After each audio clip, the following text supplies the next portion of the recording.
ঢালিউডের একসময়ের জনপ্রিয় নায়িকা শাবনূর দীর্ঘদিন ধরে অস্ট্রেলিয়াতেই বাস করছেন। অভিনয়ের সঙ্গেও তেমন যুক্ত নেই তিনি। তবে হুট করেই গত বছর দেশে ফিরে 3টে সিনেমার কাজের ঘোষণা দেন এই নায়িকা। এরপরই আবারও ফিরে যান অস্ট্রেলিয়ায়।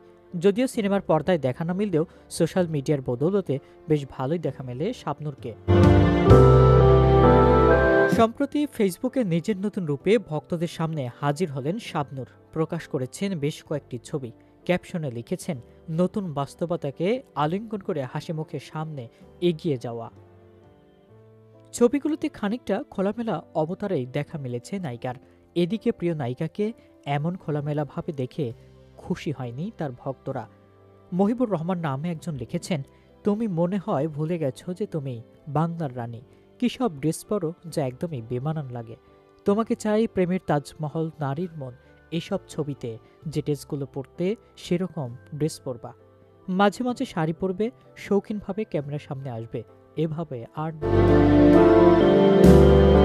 শানচিদা ইসলাম নামের একজন লিখেছেন, আমি শাবনূর ম্যাডামের বড় ভক্ত।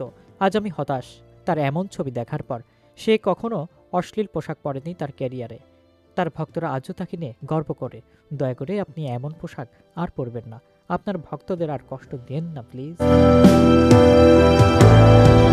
গত 11 ফেব্রুয়ারিতে আরাফাত হোসাইনের রঙ্গনা সিনেমার মহরতে উপস্থিত ছিলেন শাবনূর। ওই অনুষ্ঠানে এখনো ভালোবাসি নামের আরও একটি সিনেমার অভিনয়ের ঘোষণা দেন তিনি। তবে সিনেমার শুটিং শুরু না করেই অস্ট্রেলিয়ায় ফিরে যান এই নায়িকা। সে সময় জানা যায় পুরোপুরি ফিট হয়েই শুটিংয়ে নামবেন। 1993 সালের 15 অক্টোবর নির্মাতা এহতেশাম পরিচালিত চাঁদনি রাতে ছবির মাধ্যমেই বড় পর্দার অভিষেক ঘটে নায়িকার।